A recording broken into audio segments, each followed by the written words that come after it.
تو ہدی زرد رنگت سے اسے دیکھنے لگا۔ اس کے ساتھ کھڑی لڑکی نے اس سے پوچھا، جی آپ کون؟ مینیجر نے جلدی سے آگے آ کر اس کا تعارف کرواتے ہوئے کہا، یہی ہے مسٹر عباسی، جنہوں نے آپ کے والد کے علاج کا سارا خرچہ اٹھایا۔ اوہ تھینک یو سو مچ، مجھے بتایا تھا ہدی نے کہ اس کی باس اس کی مدد کریں گے۔ تھینک یو، آپ نے اتنا کیا، ورنہ صرف مدد کی بلکہ اپنے مینیجر کو یہاں تک بھیجا۔ میں آپ کا یہ احسان کبھی نہیں بھول سکتی۔ اللہ آپ کو اجر عظیم عطا فرمائے، وہ لڑکی نم لہجے میں بولی تھی۔ تو وہ دھیما سا مسکرا دیا۔ اس کی والدہ نے بھی ڈھیروں سی اس کو دعائیں تھیں۔ کچھ دیر بیٹھنے کے بعد وہ اٹھ کھڑا ہوا۔ ہدی میری جان، جاؤ جا کر اپنے سر کو باہر تک چھوڑ کر آ، اس کی ماں نے کہا تو چپ چاپ اس کے ساتھ چل پڑی۔ اسے باہر تک چھوڑ کر جیسے ہی مڑنے لگی تو عالیہ نے اسے آواز دے کر رکا۔ وہ مڑ کر سوالیہ نگاہوں سے اسے دیکھنے لگی۔ آپ کسی کمپنی میں جاب کرتی ہیں؟ اس کے سوال پر وہ طنزیہ انداز میں سی، کیوں؟ آپ کو اس سے کیا؟ اپنے کام سے کام رکھیے، اور ہاں یہ مت سمجھیے میرے والد صاحب کا اپڈیٹ کروا کر آپ نے احسان کیا ہے۔ میری ان 7 راتوں کی قیمت جو آپ نے ادا کی وہ بھی بہت کم ہے۔ ایک طوائف بھی اس سے زیادہ چارج کرتی ہوگی۔ پتہ ہے میرے باس کی نیت بھی خراب ہے مجھ پہ، مگر میرے لیے دیے انداز کو خود کو روکے ہوئے ہے، مگر بہانے سے مجھے چھو ہی رہتا ہے۔ اب مجھے پتہ چل چکا ہے کہ ایمانداری سے کام کی اہمیت نہیں ہے، جسم بیچو اور پیسہ پاؤ۔ تھینک یو مجھے ایک راستہ دکھانے کے لیے۔ وہ بولتی ہوئی ایک جھٹکے سے مڑ کر وہاں سے چلی گئی۔ وہ سن سا کھڑا اس کی نگاہوں کے اوجھل ہونے تک اسے دیکھتا رہا، اور پھر اس نے اگلے دن معلوم کیا تو اسے پتا چلا کہ وہ ایک چھوٹی موٹی سی کمپنی میں جاب کرتی ہیں۔ بہت پہلے اس کمپنی کا ایک نام تھا، مگر پچھلے 3 سال سے وہ لاس میں جا رہی تھی۔ وجہ اس کے آنر ارباز رانا کا کرپٹ ہونا تھا، اور اسی وجہ سے کوئی اسے اپنے پروجیکٹ میں شامل ہی نہیں کرتا تھا، اور وہ یہ رسک لینے کا سوچ چکا تھا کیونکہ اسے آج ہدی کی آنکھوں میں بغاوت دکھی تھی، اور اسے ڈر تھا کہ کہیں وہ غلط راہ پر ہی نہ چل پڑی۔ پھر اس کے ساتھ فون پر بات کر کے اس نے کل کی میٹنگ رکھ لی تھی۔ وہ جب وہاں پہنچا تو جیسے اندر داخل ہوا تو ارباز رانا ہدی کے ہاتھ کو پکڑے اور اس کے ہاتھ پر پاؤنس بنا کر کچھ اسے بتا رہا تھا۔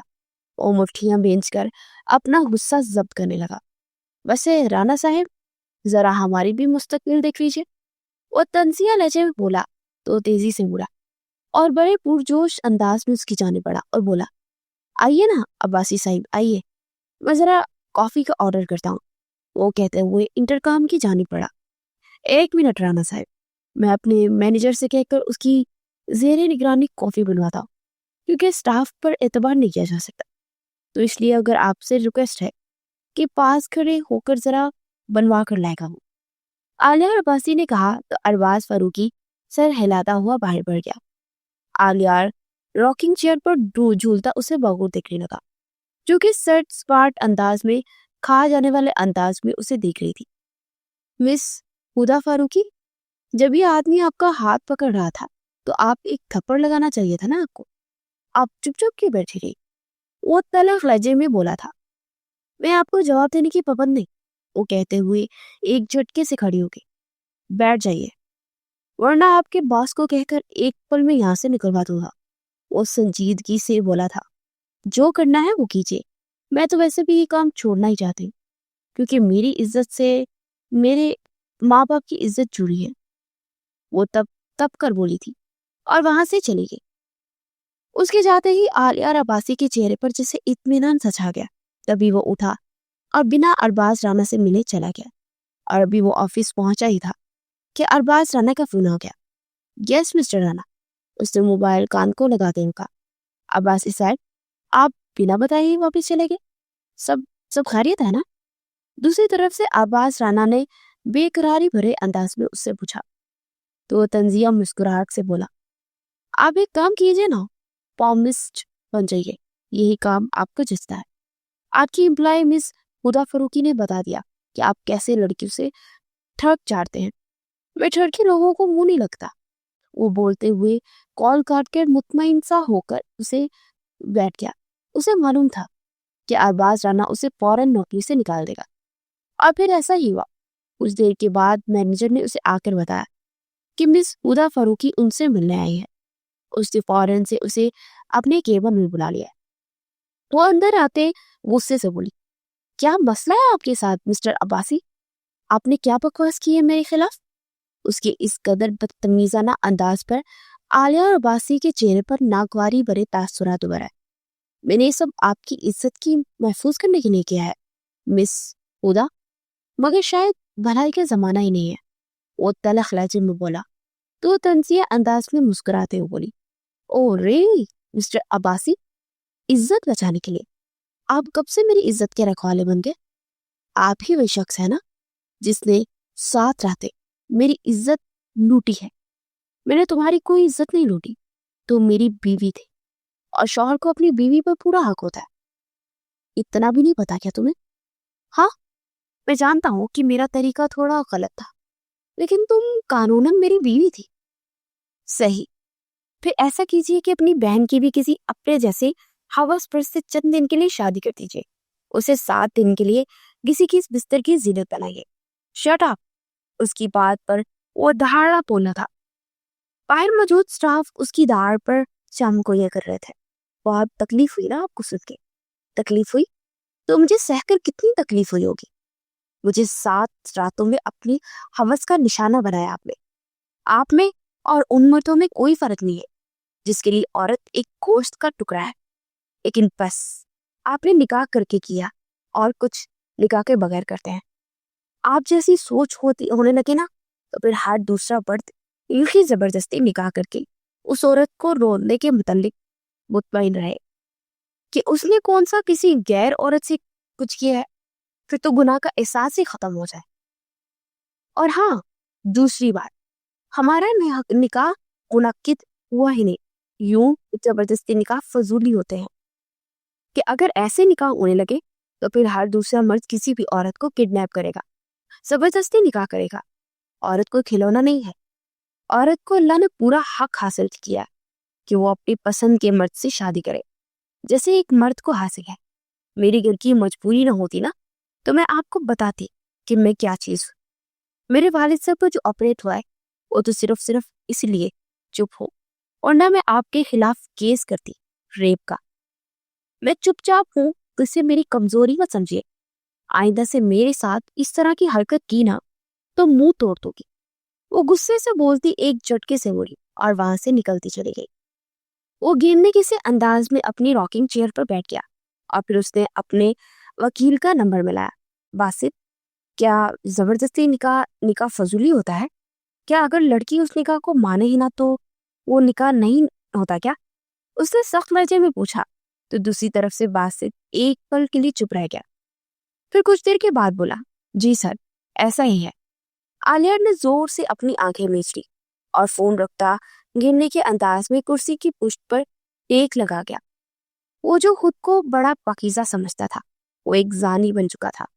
وہ جس کی ماں نے اس کی تربیت اسلامک شعار پر کی تھی، مگر وہ خاک پہ ملا تھا۔ وہ جس کا اپنا کردار کی مضبوطی پر فخر تھا، آج سارا پاش ہو چکا تھا۔ سر، آپ ٹھیک تو ہیں؟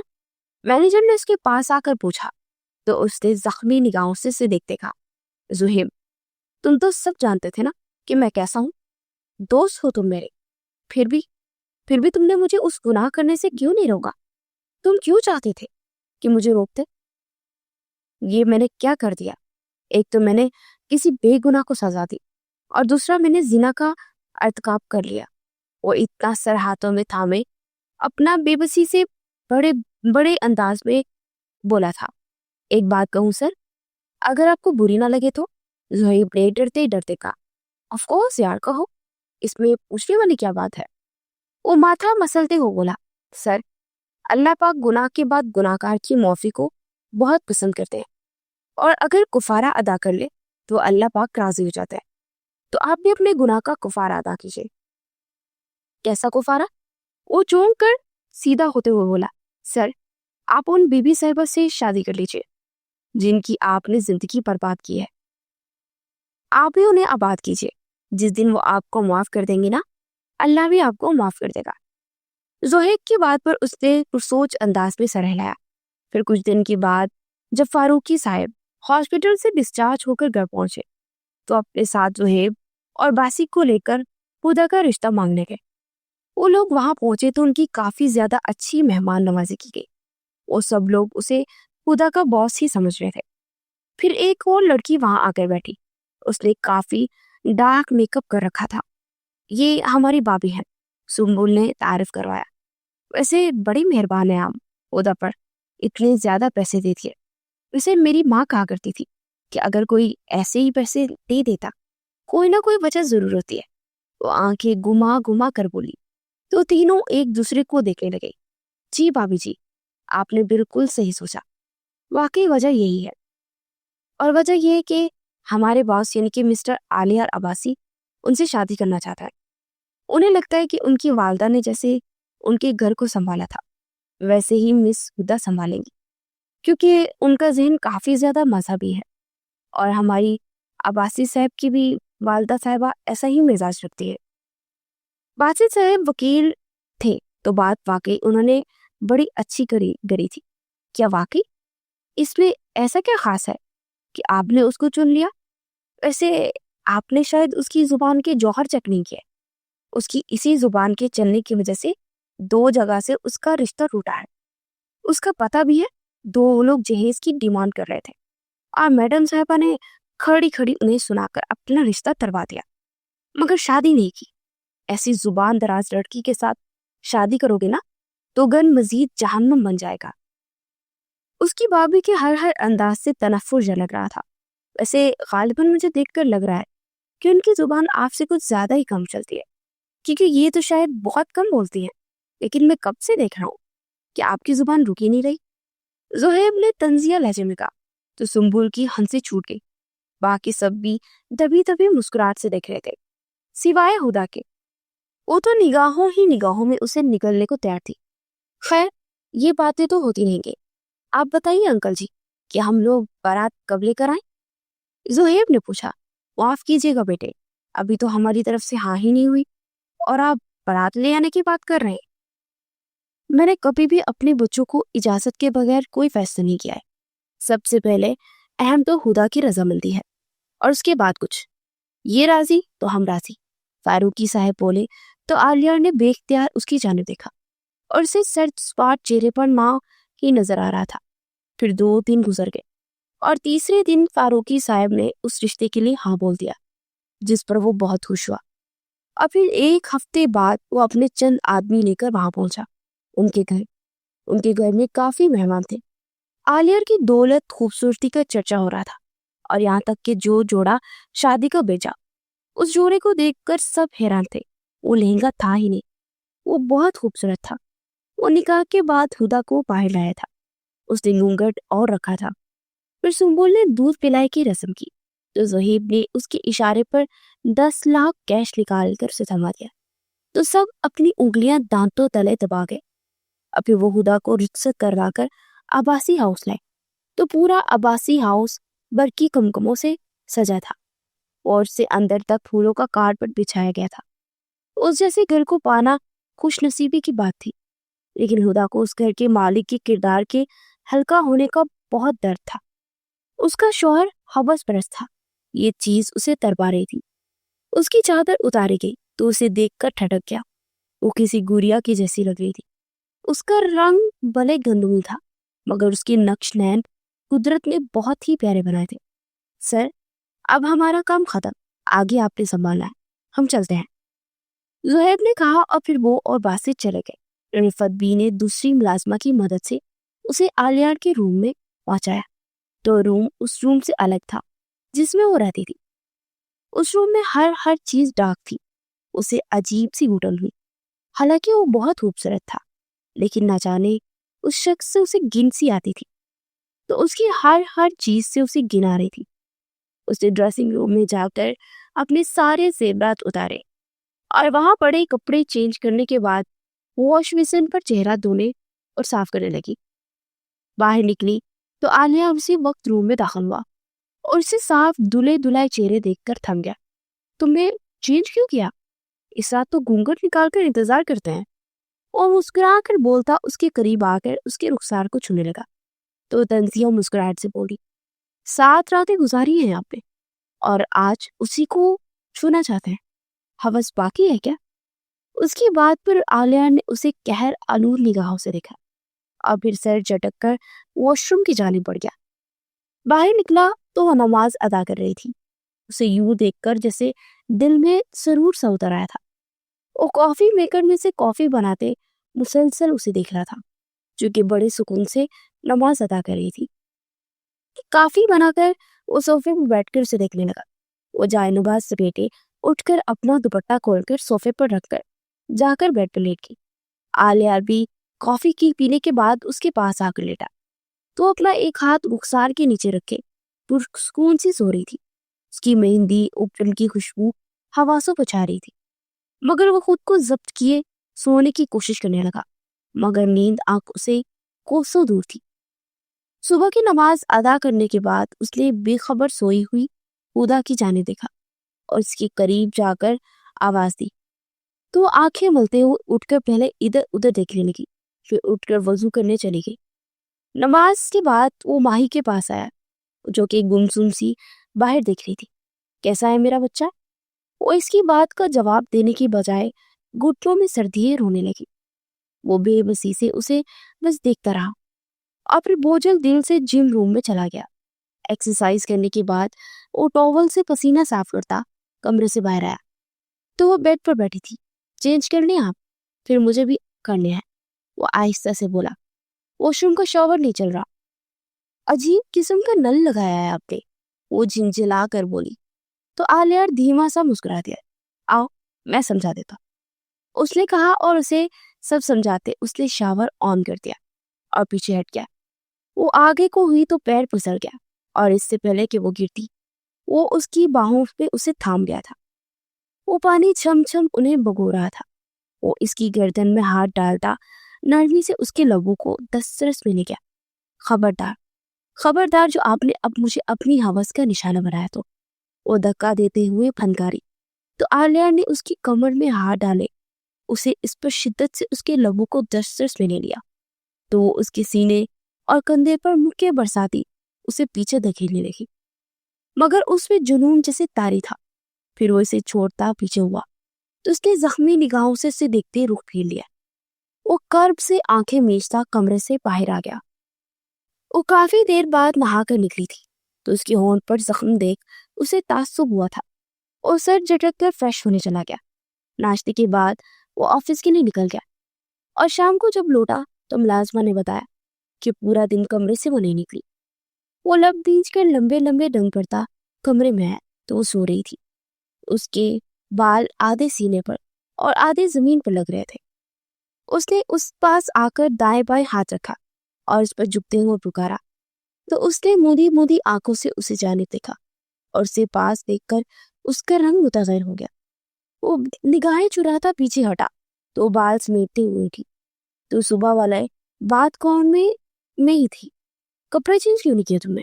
اس نے استفسار کیا۔ کپڑے ہوں گے تو چینج کروں گی نا، وہ گلو کے لہجے میں بولی تو عالیہ نے اٹھ کر وارڈروب کھولی تو اس کی کپڑوں والی سائڈ تھی۔ وہ گہرا سانس پڑتا وہ مڑا۔ ایکچولی یہ گھومتی ہے تمہاری سائڈ پر، پیچھے میں نے کپڑے نکالے تھے اور پھر یہ گھمانی پڑتی ہے، عالیہ نے کہا اور پھر ایک ہاتھ سے ٹچ کیا تو وہ گھوم گئی۔ وہ آنکھیں پھاڑے سب دیکھ رہی تھی۔ عالیہ نے دروازہ کھولا تو اس کے ڈھیروں کپڑے تھے۔ آپ کوئی چیز انسانوں جیسی نہیں بنا سکتے کیا؟ وہ خفت مٹانے کے لیے جو منہ میں آیا بول گئی۔ عالیہ مسکراتے ہوئے ضبط کرتے رک پھیر گیا۔ پھر وہ تیار ہو کر نکلی تو لائٹ پرپل لانگ فراک میں سر پر دوپٹہ جمائے وہ بہت حسین لگ رہی تھی۔ وہ اپنے جذبات پر قابو پاتا واش روم کی جانب بڑھ گیا۔ رات کا کھانا کھانے کے بعد وہ کمرے میں آیا تو اپنی چٹیاں کھول رہی تھی۔ وہ اسے باہوں میں بھرے اس کی گردن پر چکا تھا۔ ہوس کی کوئی حد نہیں ہوتی، آپ کتنے دن پوری کرنی ہے آپ کو؟ اس کے ذہن میں مجھے الفاظ پہ وہ سن ہو گیا۔ چلو میرے ساتھ، وہ کہتے اسے کھینچتا ہوا ایک کمرے میں لے آیا اور دروازہ دھکیلتا اندر داخل ہوا تو وہاں ایک لڑکی سو رہی تھی۔ وہ اس کا ہاتھ چھوڑتا اس کی جانب بڑھا اور جھک کر اس کا ہاتھ چوما تو وہ خوفزدہ ہو کر اٹھی اور بیٹھ کر خود کو چھپانے لگی اور پھر سائڈ ٹیبل سے اپنی اور ماہین کی تصویر لا کر اس کی آنکھوں کے سامنے کی تو ہدا نے دیکھا کہ وہ کاؤنٹ پر بیٹھا تھا اور وہ لڑکی اس کاؤنٹ کے بازو پر اس کی کندھے پر ہاتھ رکھے ہوئے بیٹھی تھی۔ ہدا نے ناسمجھی سے اس کی جانب دیکھا۔ یہ میری بہن ہے ماہی، میری جان، میری دنیا، میرا اکلوتا خون کا رشتہ، مگر دیکھو آج یہ اپنے حواسوں پہ نہیں۔ اس کی وجہ وہ شخص ہے جس نے اپنی گرل فرینڈ کے ساتھ مل کر میری بہن کو اپنے جال میں پھنسا کر اپنے فارم ہاؤس میں لے جا کر اسے ہوس کا نشانہ بنایا اور پھر میرے گھر کے سامنے ادمرا پھینک دیا۔ میں نے سوچا کہ میں اس گھٹیا آدمی کی گرل فرینڈ کے ساتھ راتیں گزاروں، لیکن غیر محرم کو میں چھونا نہیں چاہتا تھا، تو نکاح کرنے کے بعد یہ سب کرنا تھا۔ لیکن غلطی سے اس کی منگیتر تمہیں سمجھ بیٹھا اور تمہارے ساتھ زیادتی کر بیٹھا۔ جو کچھ میری بہن کے ساتھ ہوا میں نے اس سے بدتر تمہارے ساتھ کیا۔ تمہارے ادمرا دیکھنا چاہتا تھا مگر تم مضبوط اعصاب کی تھی، لیکن میری بہن کو تو میں نے کبھی کانٹا بھی نہیں چبھنے دیا۔ وہ ہر وقت ادائے صحیح کرنے لگی بنی تھی، آج ہر مرد کی طرح اپنے بھائی سے بھی ڈرتی ہے۔ اس کا بات کرتے کرتے اس کا گلا رن گیا تھا۔ وہ ساکت و جامد اس لڑکی کو دیکھنے لگی جس کے چہرے پر زردی گری ہوئی تھی۔ وہ آہستہ سے چلتا ہی اس کے پاس آئی جو کہ خوفزدہ سے ادھر ادھر دیکھ رہی تھی۔ ماہی، میں آپ کی دوست بننا چاہتی ہوں، بنو کیا؟ وہ ہاتھ بڑھا کر بولی تو اس نے اپنا کانپتا ہاتھ اس کے ہاتھ میں رکھ دیا، پھر اس کی گود میں سے چہرہ چھپائے تڑپ تڑپ کر رونے لگی۔ اس سے بچا لو مجھے، اس سے بچا لو۔ وہ چیخ چیخ کر آلیار کی جانب اشارہ کرنے لگی اور آلیار تیزی سے کمرے سے نکل گیا۔ وہ اسے ریلیکس کرنے لگی اور وہ روتے ہوئے اپنے زخم دکھا رہی تھی۔ اس کے جسم پر سگریٹ کے نشان تھے اور جگہ جگہ کاٹا گیا تھا کہ وہ اذیت سے آنکھیں میچ گئی۔ وہ اسے بامشکل پرسکون کر کے سلانے کے بعد کمرے میں آئی تو آلیار وہاں پر موجود نہیں تھا۔ وہ اسے ڈھونڈتی لان میں آئی تو وہ وہاں کین پر بیٹھا سگریٹ پہ اپنا دل جلا رہا تھا۔ آپ ٹھیک ہے نا آلیار؟ اس نے سر اٹھا کر اس کی جانب دیکھا اور اس کی کمر کے گرد بازو باندھتا اس کے پیٹ پر سر رکھے رو دیا۔ خدا کی تو سمجھ میں نہیں آ رہا تھا کہ اسے کیسے چپ کروائے۔ اس کا من ہلکا ہوا تو آہستہ سے اس سے دور ہوا اور آستین سے آنسو صاف کرنے لگا۔ وہ اس کے سامنے والی چیئر پر بیٹھتے ہوئے بولی، اس کے رونے سے آپ اس طرح وہاں سے چلے آئے، یہ بات ٹھیک نہیں ہے۔ اس کا ڈر کیسے تو کبھی ختم نہیں ہوگا، تو کیا کروں؟ وہ افسردہ لہجے میں بولا۔ اس کے ڈر کے باوجود اسے سنبھالیے، اس سے بات کرے تاکہ اس کا دوبارہ سے اعتبار بحال ہو سکے۔ ہم اسے مل کر ٹراما سے باہر نکالیں گے تاکہ وہ دنیا کے ہر مرد کو ایک جیسا نہ سمجھے۔ میں آپ کو اس میں بھرپور مدد کروں گی اور وہ دیکھیے گا انشاءاللہ پہلے جیسی ہو جائے گی۔ وہ اس کے ہاتھ پر ہاتھ رکھے ہوئے بولی تھی، thank you so much and I am sorry. کہتے ہیں جن کو یہ دکھ لگا ہوتا ہے نا وہ کسی کو تکلیف نہیں دیتے، ایسی مگر میں نے تمہیں بہت اذیت دی، 7 دن تک ایک ایسی اذیت جس کا کوئی مداوا نہیں کر سکتا۔ وہ کر پڑے لہجے میں بولا تھا، میری تکلیف ماہی کی تکلیف کے سامنے کچھ بھی نہیں ہے۔ میں جانتی ہوں آپ نے جو کچھ بھی کیا وہ غصے میں کیا، لیکن تھا غلط، میں آپ کو کبھی معاف نہیں کروں گی۔ وہ نم لہجے میں بولی تھی تو آلیہ نے اس کا ہاتھ تھام کر اپنے پور حدت ہاتھوں میں لیتے ہوئے کہا، میں تمہیں اتنی محبت دوں گا کہ تم اپنی یہ ساری اذیتیں کسی حد تک بھول جاؤ گی۔ اس نے آہستہ سے اپنا ہاتھ اس کے ہاتھ سے کھینچ لیا، پھر وہ ماہی کے پاس روز جا کر بیٹھتے اور ماہی اسے دیکھ کر چیخیں نہیں مارتی تھی، وہ کافی نارمل رہتی تھی۔ اور ایک دن تو زہیب آیا ہوا تھا تو اس نے سارا کھانا بنایا اور ساتھ ماہی کا بھی کام کرنے لگی تھی۔ وہ زہیب کے سامنے جانے سے کترا رہی تھی لیکن ہدا زبردستی اسے لے آئی تھی۔ اسے محسوس کیا کہ وہ سر جھکائے بیٹھی تھی اور زہیب بار بار اسے چور نگاہوں سے دیکھ رہا تھا۔ رات کو وہ کمرے میں آئی تو کمرے میں اندھیرا تھا اور اسی وقت لائٹس آن ہوئی تو پھولوں سے مہکا کمرہ دیکھ کر چونکی اور ٹیبل پر کیک پڑا تھا، happy birthday to you. وہ گنگناتے ہوئے اس کی جانب آیا تھا اور پھر اس کا ہاتھ تھامے کیک کے پاس لے آیا۔ کیک کاٹنے کے بعد اس نے ایک مخملی کیس کھول کر اس کے سامنے کیا تو اس میں ایک ڈائمنڈ کا نیکلس تھا۔ وہ اسے تھما کر واپس پلٹنے ہی لگا تھا کہ ہدا نے اس کا ہاتھ تھام کر روکا۔ یہ لائیں، یہ تو پہنا دیجیے نا۔ اس کی بات پر اسے بے یقینی سے دیکھنے لگا، پھر خود ہی اپنے بال آگے کرتی اس کی طرف پیٹ کر کے کھڑی ہوگی۔ عالیہ نے نیکلس پہنانے کے بعد اس کی گردن پر لب رکھے تو وہ تیزی سے مڑی اور اس کے گلے لگ گئی۔ اسے گود میں اٹھائے بیڈ پر لا کر اس کے لبوں پر چپ گیا۔ پوری رات وہ اپنی محبت کی بارشوں سے بھگوتا رہا۔ صبح فریش ہونے کے بعد وہ مسجد جانے کے سے پہلے اس پر جھکا اور اس کے ماتھے پر بوسہ دے کمرے سے باہر نکل گیا۔ وہ سورج نکلنے کے بعد جب کمرے میں داخل ہوا تو وہ ڈریسنگ کے سامنے کھڑی بال بنا رہی تھی۔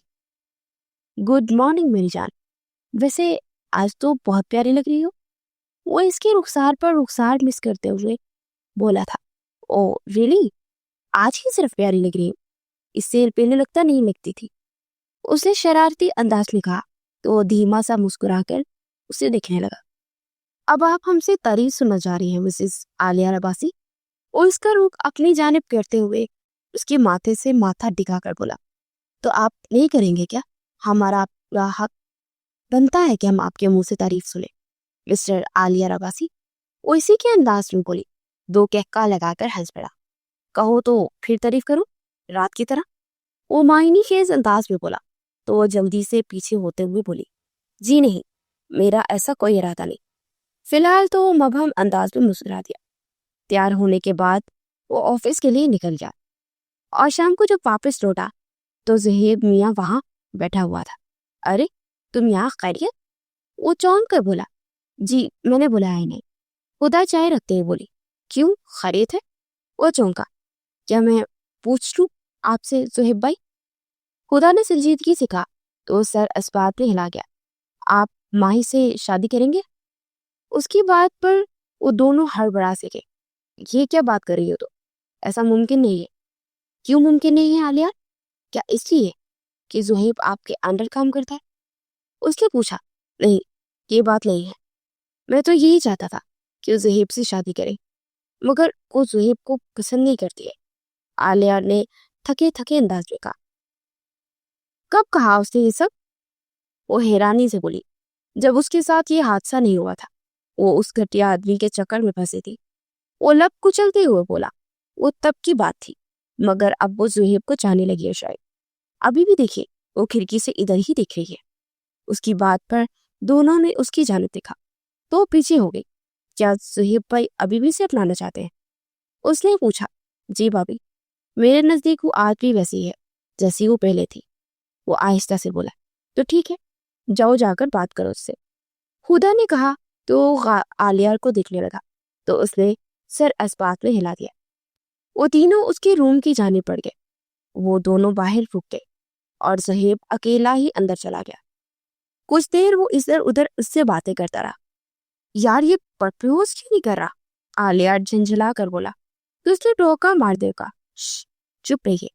پھر زہیب نے گلا کھنگارتے ہوئے کہا، ماہی آپ مجھ سے شادی کریں گی؟ تو کچھ دیر تک وہ تو ساکت سے اسے دیکھتی رہی اور پھر چہرہ ہاتھوں میں چھپائے پوٹ پوٹ کر روتی۔ اوکے، آپ روئیے مت، میں یہ بات نہیں کروں گا، زہیب گھبرا کر بولا تھا۔ آئی ایم سوری، میں آپ کے قابل نہیں ہوں زہیب، آپ مجھے اچھے لگتے ہیں، مگر میں کیسے آپ کا ساتھ پانے کی تمنا کر سکتی ہوں جبکہ میں اپنی عزت کھو چکی ہوں؟ وہ روتے ہوئے بولی تھی تو زہیب اٹھ کر اس کے قدموں میں بیٹھ گیا۔ آپ نے ایسا کبھی کیسے سوچ لیا ماہی؟ اور جس نے آپ کے ساتھ غلط کیا ہے، عزت اس نے کھوئی ہے، آپ نے نہیں۔ پتا ہے اس کے خلاف سارے ثبوت مل چکے ہیں، سلاخوں کے پیچھے ہے اور اس کی بیوی عزت اس کی کھوتی ہے جو غلط کرتے ہیں، نہ کہ ان کی جو مظلوم ہوتے ہیں۔ وہ بولتا وہ ٹیشو سے اس کے بیگے گال صاف کرنے لگا تو اس کے ہاتھ کو تھامے اس پر ماتھا ٹکائے رو دی۔ شادی کریں گی نا پرنسس مہین عباسی؟ زہیب نے کہا تو اس نے سر اسبات میں ہلا دیا اور باہر کھڑے وہ دونوں مسکرا دیے۔